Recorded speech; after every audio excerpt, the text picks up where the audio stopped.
I would say Steph Curry is a top 3 offensive player of all time. Video game. We're hoping to get a future all-star. Come on, get back. It's And not come on. YouTube. Back on another episode of After the Whistle. Just myself again. But we're gonna keep it pushing. Make sure to like, comment, subscribe for some more content. I'm sorry, I'm getting this episode out to you guys late. Had some cars troubles this week. It was rough. It was rough. Cars, man. But we're still here and we're still kicking. So I'm filming this at like 3 in the morning, but the grind don't stop. So make sure you guys like, comment, subscribe, get people to follow us on our socials. Every day before I record every day before I record, or the day of I'm recording, I post on our Instagram. I post the not questionnaire, but like questions, takes that you guys could have. You just shoot it in there, and then I'll talk about it on here. And yeah, but we're gonna get straight into it tonight. Um, there's been a lot of NBA stuff. Like I said, around this time of the year, you got teams fighting for playoff position, whatnot. And man, the Lakers are falling. Lakers are falling and falling fast. They are just. I don't know what it is with the Lakers, honestly, this season. I just don't know. I have no clue what's going on with the Lakers this season. Um, it's like one game they're good, then the next game they're just complete dog water. I honestly don't know what's wrong with the Lakers this season. I had very high hopes on them, and it's funny because now hindsight's always 2020, literally always 2020. And looking at this off season, we really thought the Lakers won the off season. We thought they won free agency. We thought they got oh, I'm fixing my camera. But we thought them getting Torian Prince and Jackson Hayes, and we thought getting Gabe Vincent. The way he played in the finals and in the playoffs, we were like, oh man, this is some good stuff right here. And right now, the Lakers record, they are 37-32. They're 6-4 in their last 10. They're ninth currently in the Western Conference, so that means they will be in the play-in. I don't think they avoid the play-in. I think they're gonna be in it. I don't think they avoid it. I don't think they're gonna catch the Mavs because the way the Mavs are playing, we'll get to them in a minute. The way the Mavs are playing, Ramadan Kyrie Irving needs to be studied. He's a dog. I don't think they're gonna catch the Pelicans because again, the way the Pelicans are 7-3 in their last 10. Zion Williamson has not. We need to give our flowers to Zion for all, and just honestly, we need to give our flowers to a lot of these guys that were prone to missing time. The Zion Williamson, Anthony Davis, the Kawhi Leonard, the Paul Georges. Now they obviously sit out and stuff like that, but I don't think Zion Williamson has missed a back-to-back this season. So honestly, bravo to those guys. I want to give them their flowers. I know they can get just totally bombarded in the media with them missing time and them always being hurt. But I want to give them their flowers. They have not missed a lot of time due to injury. Anthony Davis, especially, like, great job. So W you guys.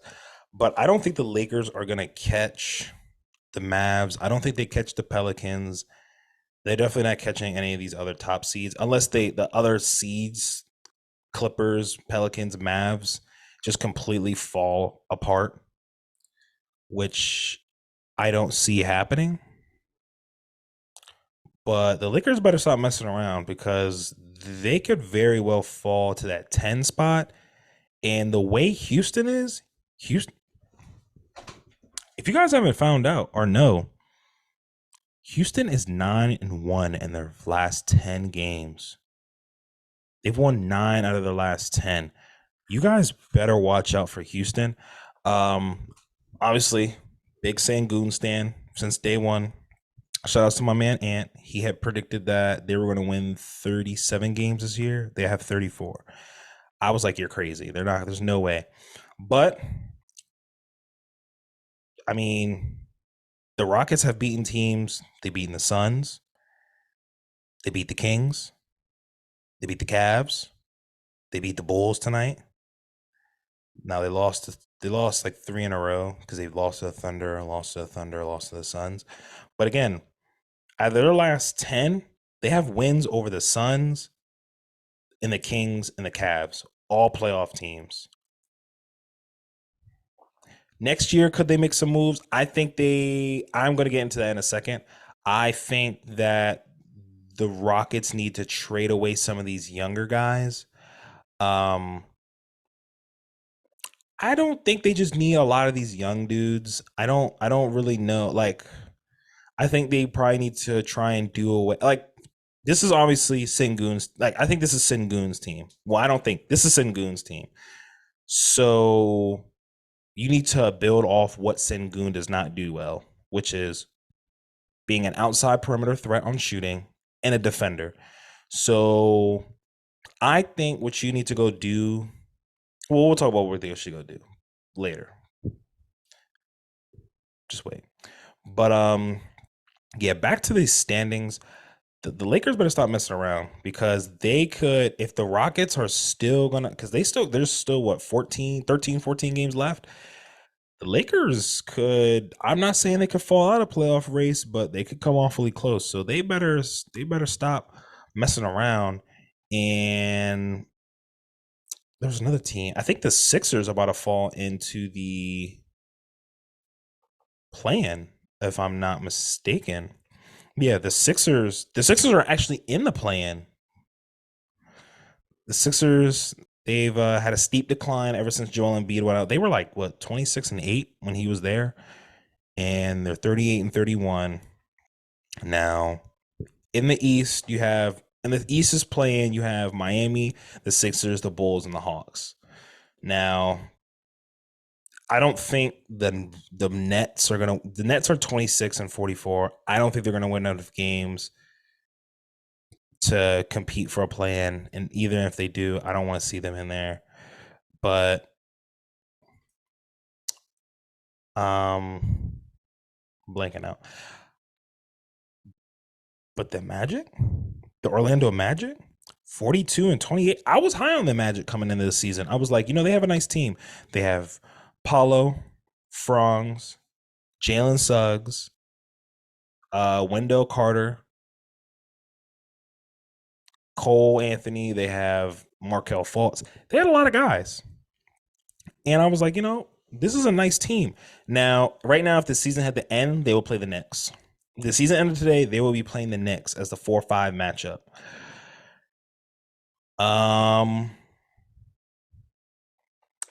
I would obviously see that it's rough because the Knicks aren't healthy, so it's kind of unfair. But I feel like Jalen Brunson would be able to do enough to get them a series W. The 3-6 matchup. If the season ended today, again, I'm recording this at 3 in the morning on Friday. If the season ended today, the 3-6 matchup will be the Cavs and the Pacers. Now, I think the Cavs would win that because I think they would be able to play enough defense that the Pacers cannot, unfortunately. And then the 2-7 matchup will probably be Bucks and Heat, which would be rematch of last year's first round matchup. That'd be something. In the West, man, the West again. I'm just recapping for like what's going on around the league. Denver and Oklahoma are basically tied for first. I'm trying to see what else. Right now, the 4-5 matchup will be the Clippers and the Pelicans. I would probably take the Clippers in that series. And the 3-6 matchup would be Mavericks and the Timberwolves.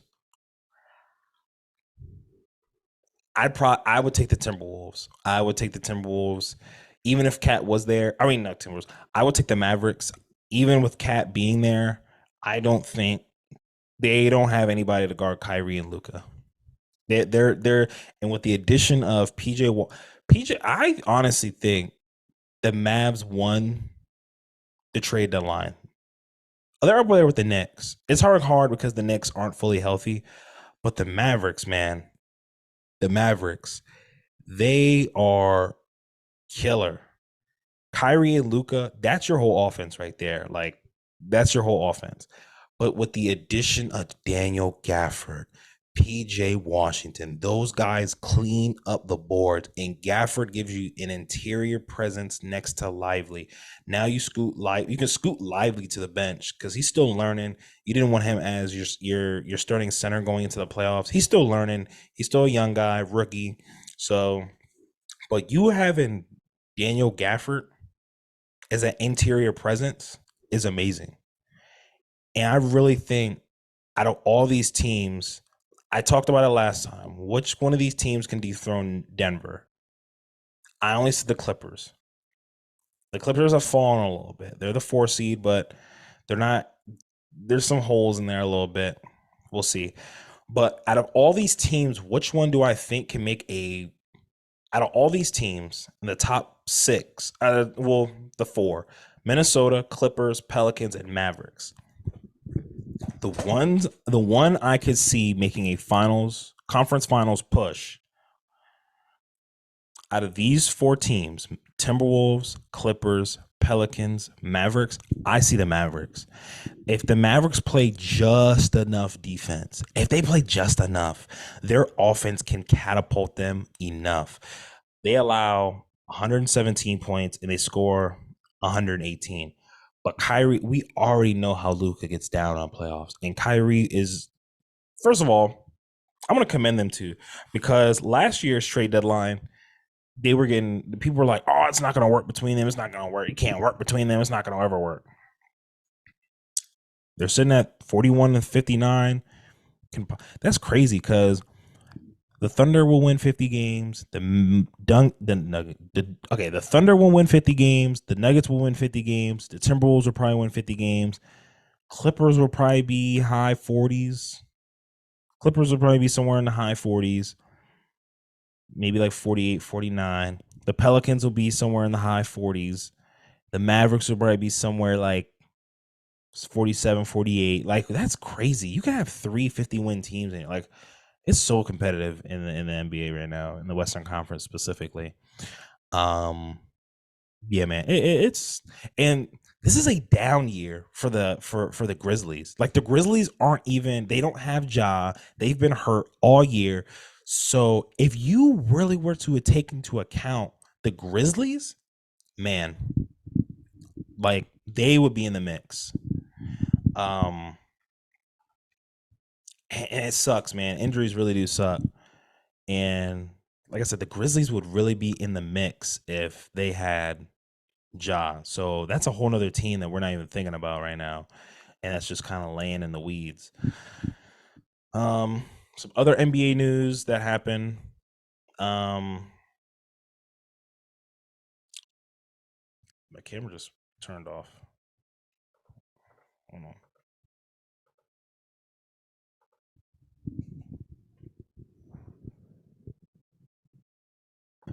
All right, my camera turned off for a second. Now I gotta come back. But I gotta edit that out. Whatever. Anyway, what I was saying is recent NBA news. There has been talk about, so Gilbert Arenas believes that LeBron would, or the Lakers would beat the Thunder in the playoffs. I agree. I don't think Chet would be able to hold Anthony Davis for 7 games.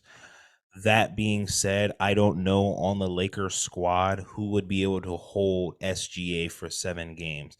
I feel like it would go either way, but I think with the Lakers experience, especially with LeBron and AD, like I think like who on the Thunder is going to be able to hold LeBron? And I don't know if Chet is going to be able to hold down AD enough. And I think with the experience of LeBron James, I don't think he will allow them to lose that series. With that being said, I agree. I think the Lakers could beat the Thunder in a 7-game series. But like I said, honestly, I don't. It doesn't even matter because I don't even have the Lakers beating the Nuggets in a 7-game series. They're not. They're just not beating Jokic in them. I honestly don't. Like I said, aside from like the Clippers, maybe I don't see anybody beating the Nuggets. They just have their offensive firepower and just their ability on offense in general is just too much. Jokic is rounding into form. They're looking like they're about to go back to back. Mark it down. March 22nd, 2024 at 3:31 in the morning. I said the Nuggets will go back to back. And I will pull this clip if it happens.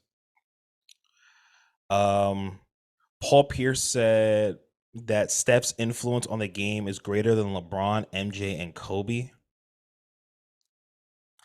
I would say, bigger than Kobe's. Because we're not talking about who's better. Now you guys have to remember, we're not talking about who's better. We're not talking about we're not talking about on the all time. We're talking about influence on the game. That's not crazy to say. Steph Curry's influence alone on the game has transcended it like immensely. He's a 6'3" small point guard that hits threes from 30 out. Those guys, LeBron, MJ, and Kobe, their game is all kind of based on what? Athleticism. Now they all have like different stuff in their bag. We all know they can hit the mid range, they can hit the three and stuff, but their game's based on athleticism. I think we can all agree they are more above the rim players, above the rim wings, because that's the name of what they play. They play the wing position. LeBron's more of a point forward, but he's obviously marked down as small forward. They're obviously above the rim players. Steph Curry is different. He's not above the rim. He's going to hit from 35 feet out. And Steph Curry is, honestly, you can make a case that Steph Curry is the greatest offensive player ever. And I say that because he's such a tough guard because of his 3-point shot alone you have to worry about. Go look at the clips and you go look at him setting up his teammates. Like, you go look it up. Those Warriors teams that were winning playoff games and championships and rings, they were so efficient in the paint. And you want to know why that was? It's because this man is running around screens like a madman, hitting threes. And not only that, but he has a great handle. I feel like he has a very underrated handle.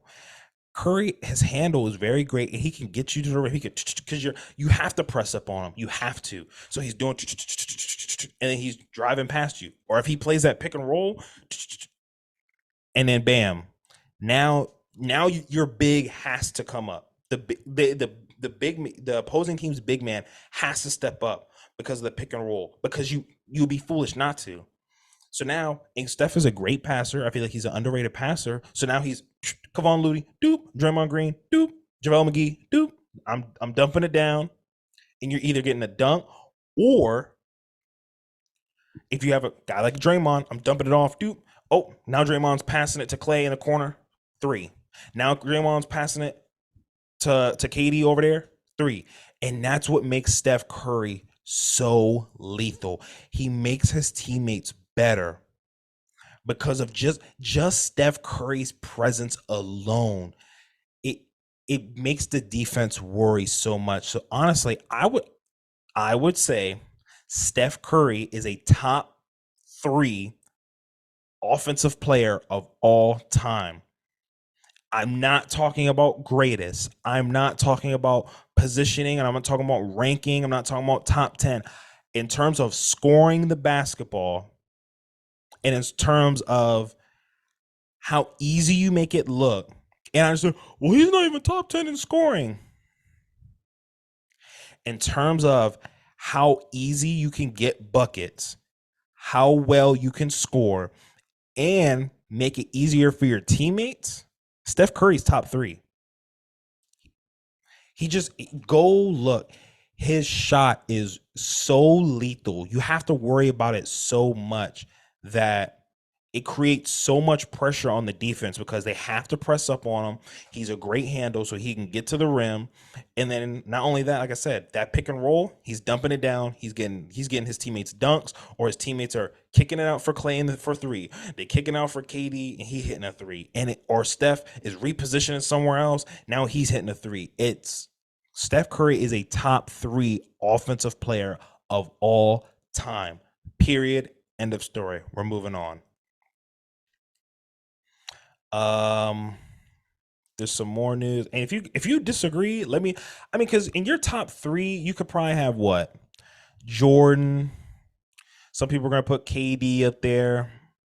A lot of people are gonna put Kobe. A lot of people are gonna put LeBron, and that's fine, well, and dandy. But Steph Curry alone, like, he can do it. We've seen him do it with the ball. We've seen him do it without the ball. We've seen it, like, even just watch Warriors games this season. We've seen when Steph's on the court, it's a different game versus to when he's off the court. The team looks so different. And again, I believe Steph Curry is a top 3 offensive player of all time. And like I seriously, I think like he is a top 3 player of all time, or top 3 offensive player of all time. I would probably say, in terms of offensive scoring, I would probably say Jordan's up there. I would say Jordan and Kevin Durant. I would say Jordan and Kevin Durant. Jordan, Kevin Durant, Steph Curry are my top 3 offensive players of all time. Kevin Durant, simply for the fact you're like, he was a unicorn. We've never seen somebody like that. 7 feet tall, has a handle like a guard, can get to the rim, dunk on you, or he's tall enough that I'm crossing you up. Now I'm hitting my little mid-range jumper, or I can just space it out and hit the 3. So you can't put a big man on him because he's going to be too slow, and you can't put a wing on him because he's going to be too short.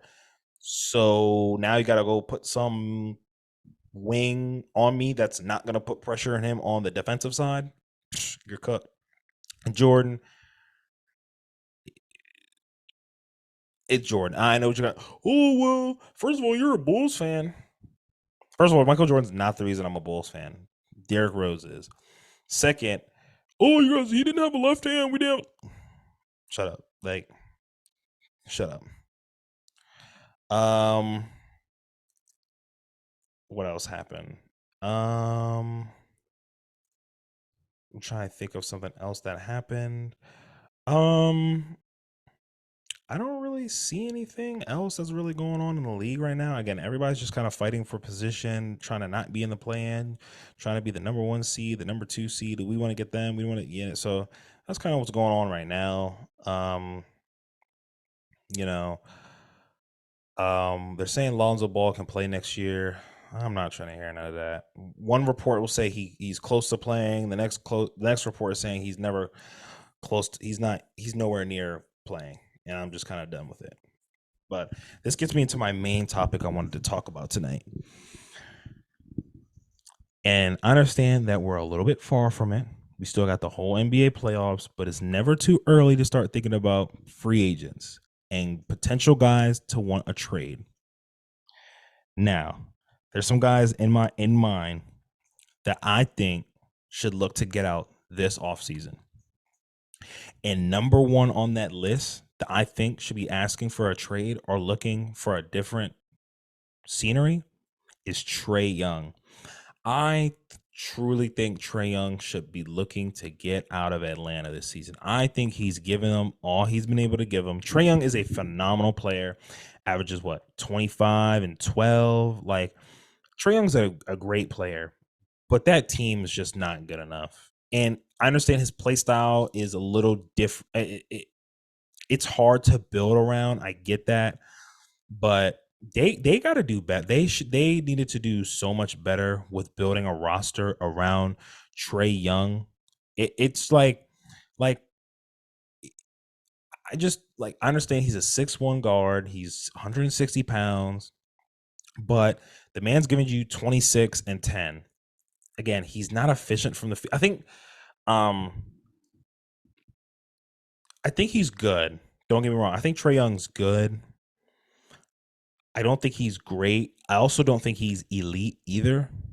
I don't think Trae Young is elite. I think he is a star, but I don't think he's elite. He averages 26 and 11, but he's not efficient from the field. He shoots 42% from the field, which ranks 125th in the league. That's always going to hurt him. He's not efficient. Um, this season he's shooting 37% from the three, which is good, but he's also very high turnover wise. He averages 4.3 turnovers a game. So I think Trae Young's great. I don't think he's elite. I think he's a star. He has some flaws to his game. Not a good defender. He's not very efficient, and he's high turnover prone. I mean, 10, 11 assists, but 4 turnovers. Now, if we go look at usage rate, we'll say where he ranks at in usage rate and see if that turnover justifies it. If it does, then okay.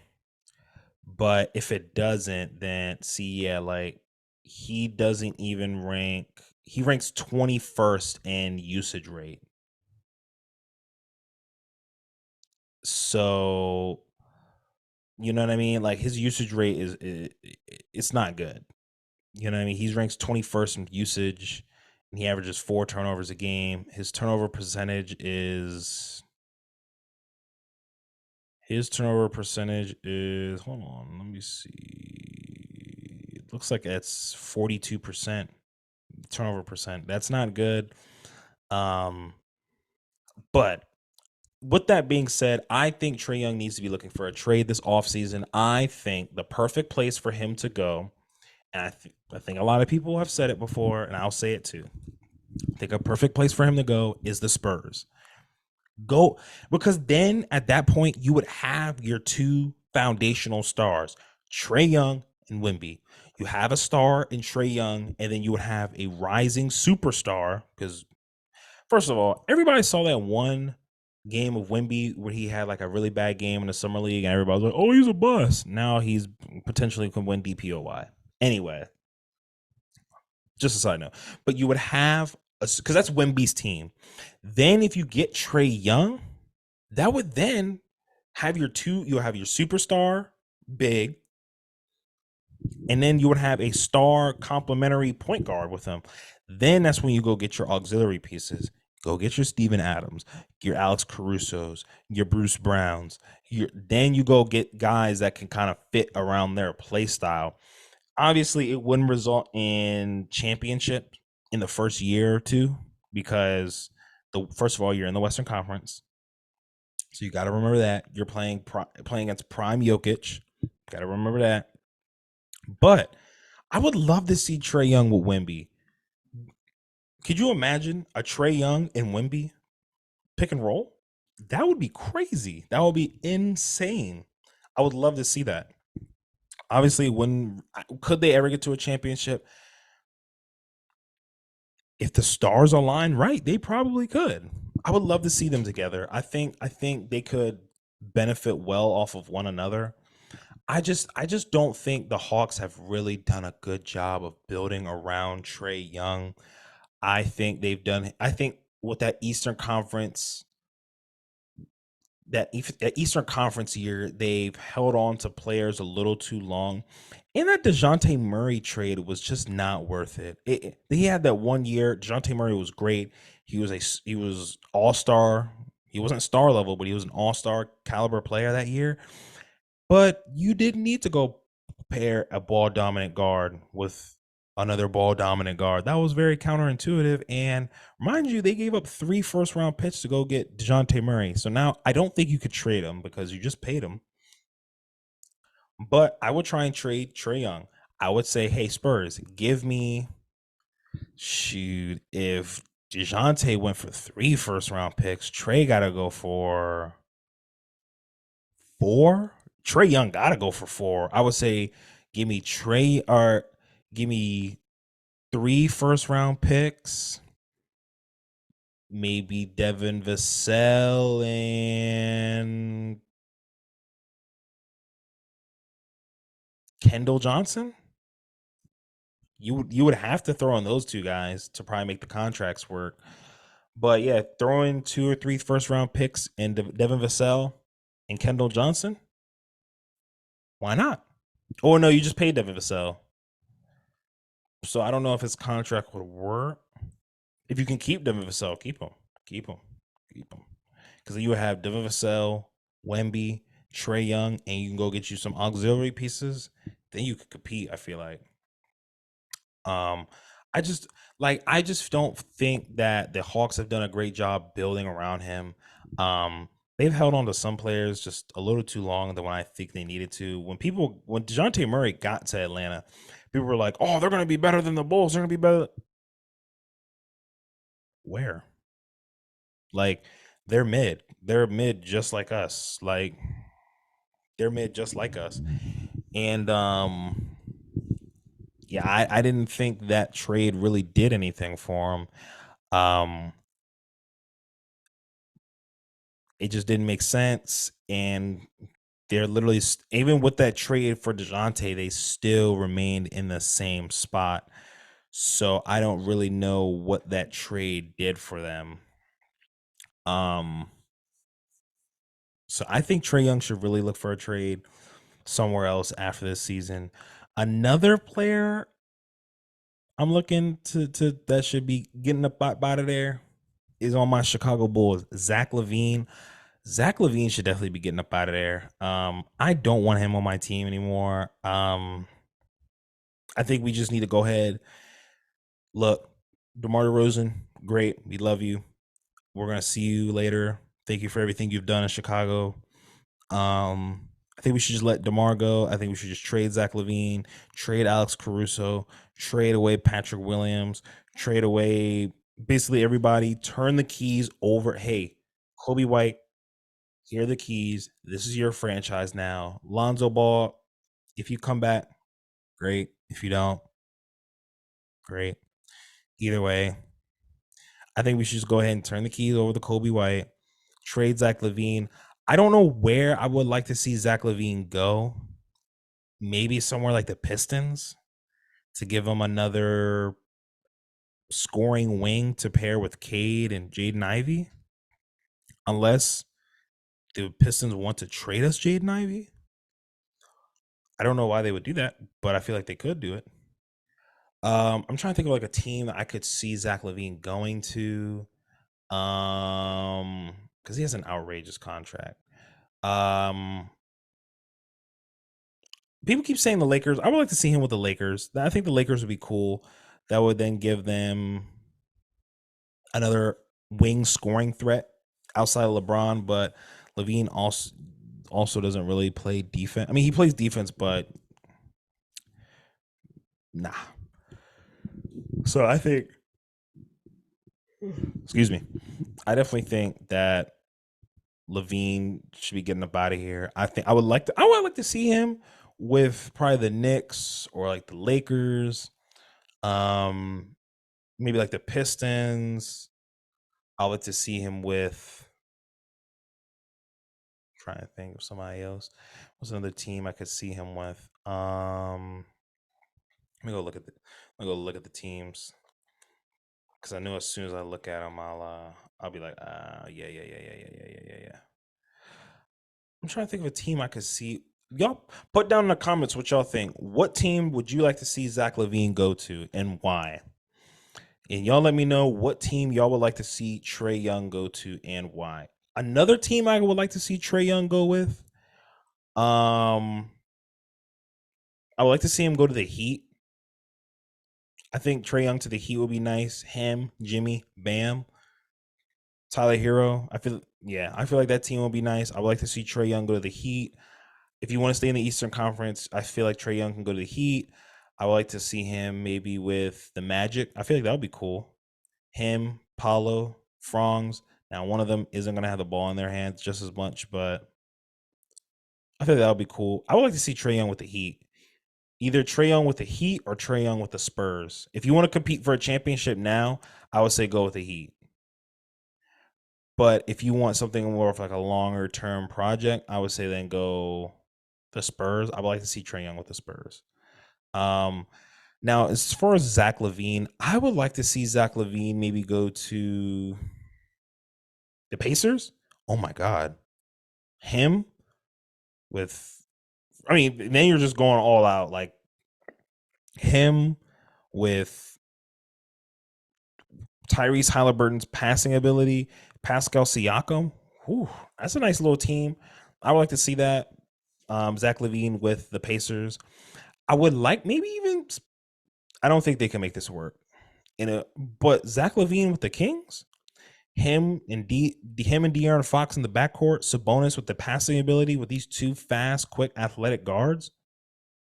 That'd be pretty nice. I would like to see that. I think Zach Levine should definitely be getting up out of here. I don't want him on my team next year. Another player I would like to see is Mikal Bridges. I need to see Mikal Bridges on. He's clearly not a number one option. Clearly that has failed. That was just a little stretch. He's clearly not a number one option. Is he all-star caliber? No, but I think he's a great 3-and-D guy. I would like to see Mikal Bridges go to basically like any team that's competing. I would like to see him go to any team. Um my eyes telling me the Bucks. I would love to see, even though I don't, these are all just kind of, there's some of these, this is like, that's like a pie in the sky. I actually think Trae Young could go to the Spurs. I also think Trae Young could go to the Heat. I would like to see Mikal Bridges with the Bucks. I don't think he can get there, but if the Bucks can make it happen, I would like to see it. Um, I would like to see Mikal either. Let me think. I'm looking at a team. Let me think, in the Western Conference or in the Eastern Conference. And let me see in the Western Conference now. I could see him. Oh my God! Like I would love to see him in the Western Conference with the Mavericks. Him, that would be the perfect wing player they need to go just play defense and hit threes. That would be perfect. I would love to see him with the Mavericks. That would be so great. I'd love that. I think Mikal Bridges should be looking for a trade. Dude, don't be in Brooklyn. They're mid to. You don't want to stay with them. I think you should try and maybe get. I think I could see Mikal Bridges going to like the Mavericks. Um, I'm trying to see like another team. I can see the Mavericks or maybe like the Bucks. That'll be interesting if you got to the Bucks.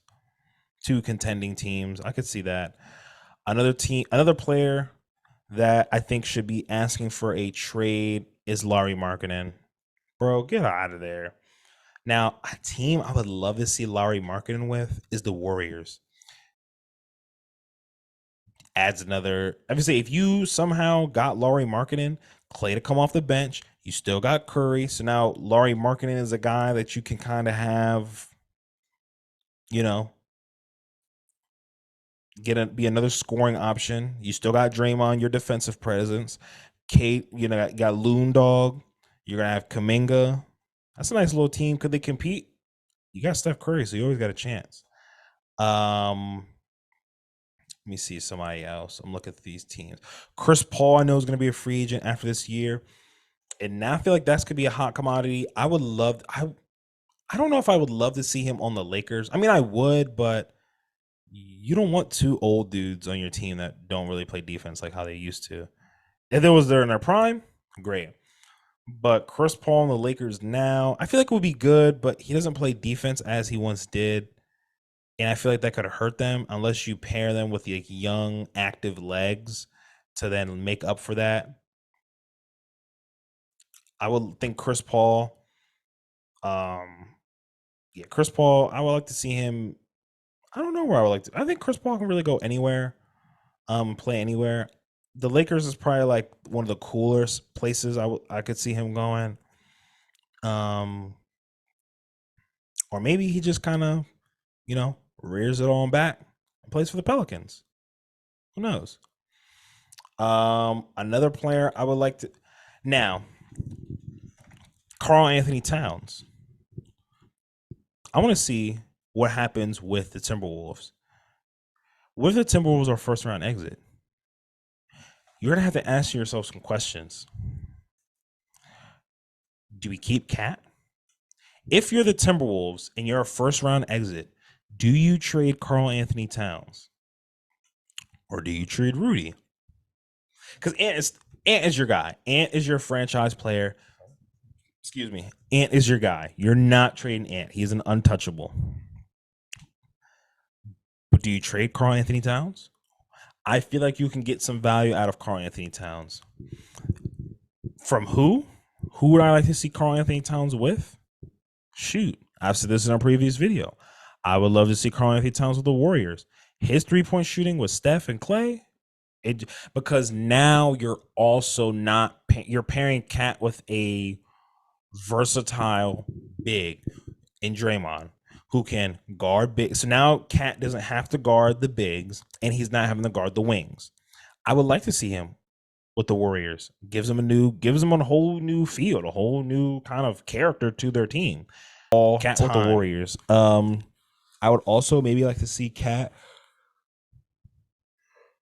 I would also like to see maybe Cat with the Timberwolves. I would like to see Karl Anthony Towns maybe with the Grizzlies.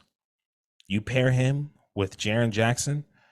Jaren Jackson can play the defense and then give John Desmond Bane. I don't know how that works out contract wise, but I feel like that team will be really something to mess with. You will have John Morant, Desmond Bane, whoever your three is, Karl Anthony Towns, Jaren Jackson. I would like to see that. Or maybe Karl Anthony Towns. Ugh, man, I'm tired. Maybe Karl Anthony Towns with like the Cavs. Him. I know. Oh, that's another player I forgot to talk about.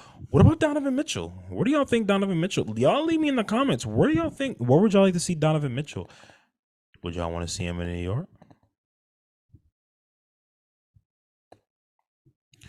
Donovan Mitchell to the Knicks? Honestly,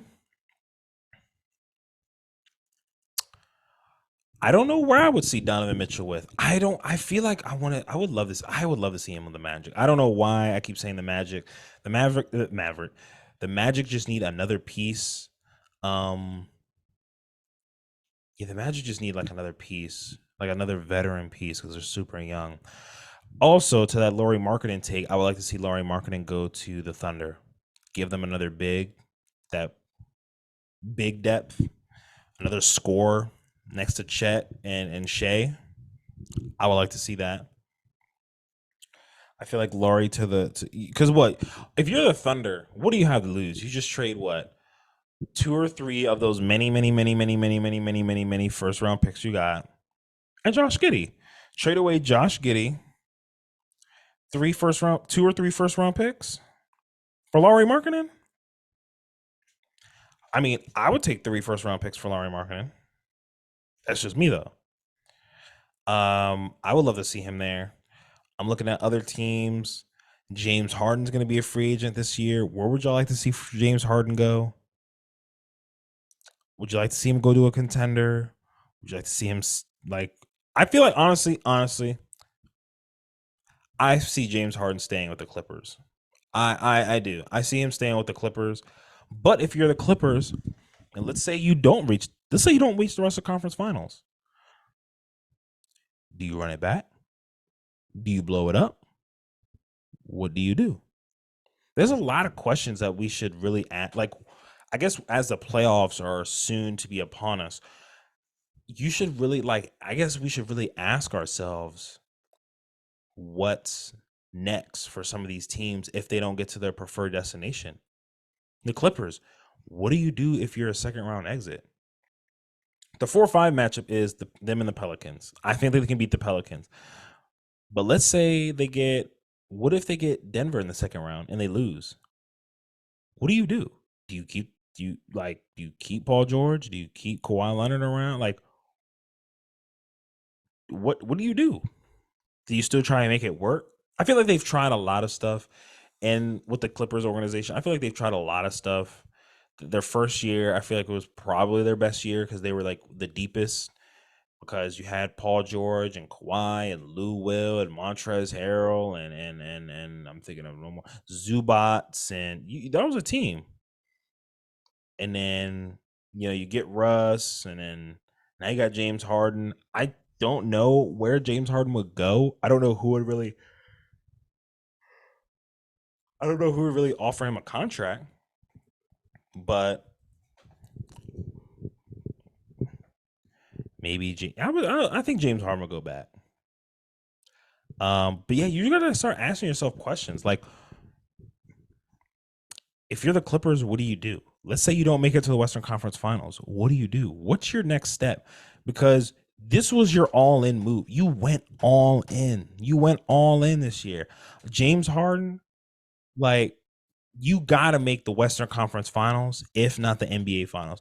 Like, I feel like for the Clippers, anything short of the Western Conference Finals is failure. Is failure.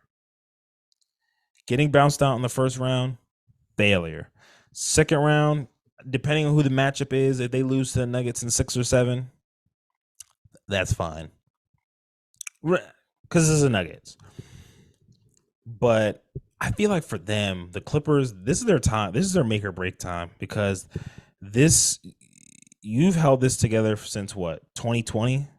You got Kawhi, PG, then Clay along, and this has been going on for what, 3, 4, 5 years now, going into next year, and you have one Western Conference Finals appearance in this whole regime.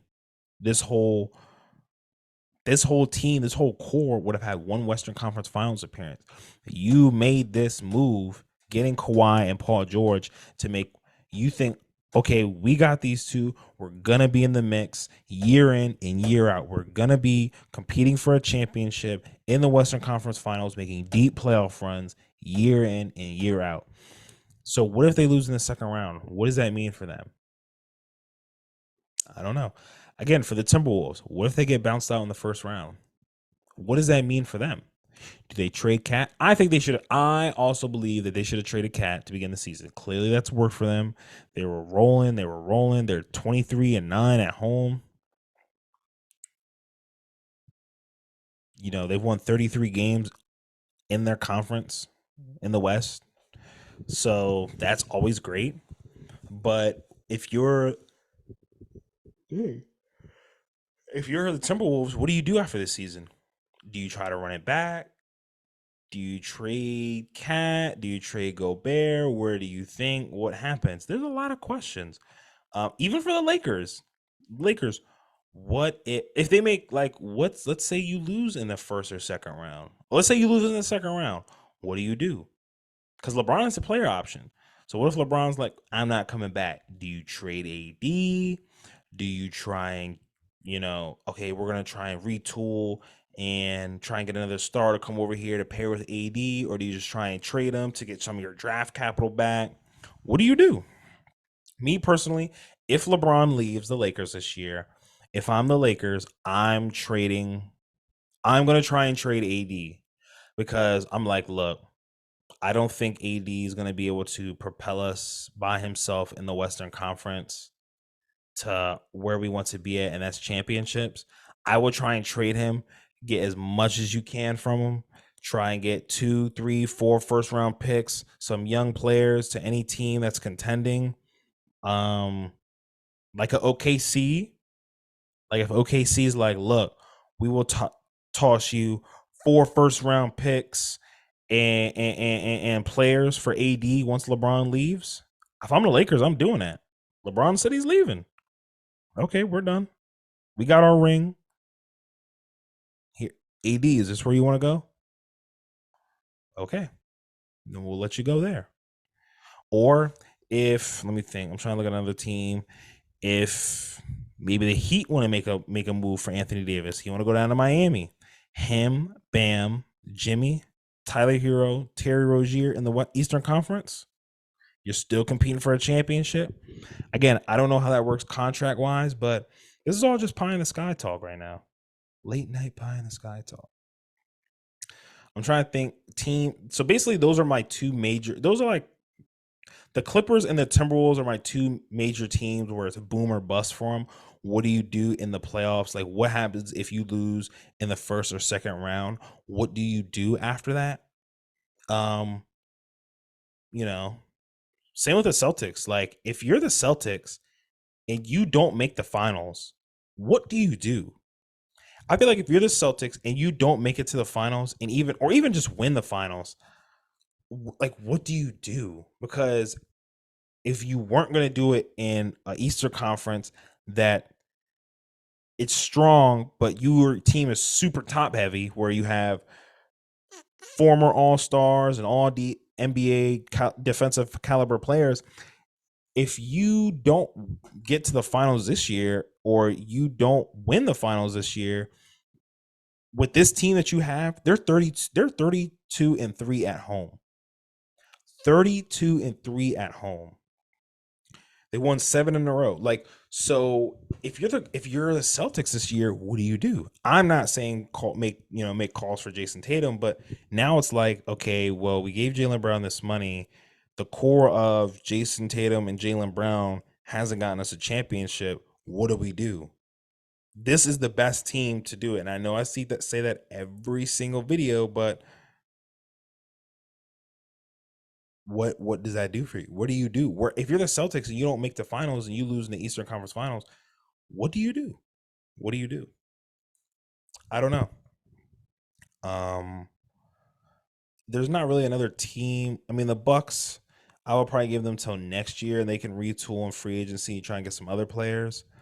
But there's no other team that I really see. If you're the Suns, like what do you do if you're the Suns? KD, Book, and Bradley Beal. So now you traded basically your whole team away to get Bradley Beal and KD, and now you're stuck. Like, what if they get bounced out in the first or second round? What do you do? Like, clearly the team wasn't good enough to make a deep playoff run. What do the Suns do if they lose in the first round? What do they even do if they lose in the play-in? Because they could lose in the play-in very well. They could very well lose in the play-in. It's them, the Kings, the Lakers, and the Warriors. They could very well lose in the play-in. So what if the Suns don't make it out the play-in? What do you do? If you're the Lakers, what do you do if you don't make it out the play-in? The Warriors, what if you don't make it out the play-in? Where do you go? I don't know. It's just a lot of questions right now. But I'm going to go to a question that we had from my man's Cam. Shouts out to my man's Cameron. Like I said, usually the day before or the day of me recording an episode, I will drop questions on our Instagram page and our story, and I'll ask for your questions and hot takes. I'll ask and I'll address them on the pod. So shouts out to my man's Cam. He asked basically prime T-Mac or prime Kobe. Y'all already know how I feel about T-Mac. How I said about the last episode. I think T-Mac is the most overrated player in NBA history. So I'm taking prime Kobe. Prime Kobe. And plus, I would say prime Kobe because T-Mac. This is kind of sounding kind of contradictory because you're like, oh, you're saying T-Mac was overrated, but he got hurt. Yes, but that has to play a part into it. Again, y'all love to give him passes. Oh, he was hurt. He was hurt. He was hurt. But Joel Embiid doesn't get those passes for some reason. So if we're talking about prime Kobe was from what? I would say prime Kobe was from 2000 all the way up until when? 2000 and probably to 09. Was that Kobe's prime? Because, or you could say, no,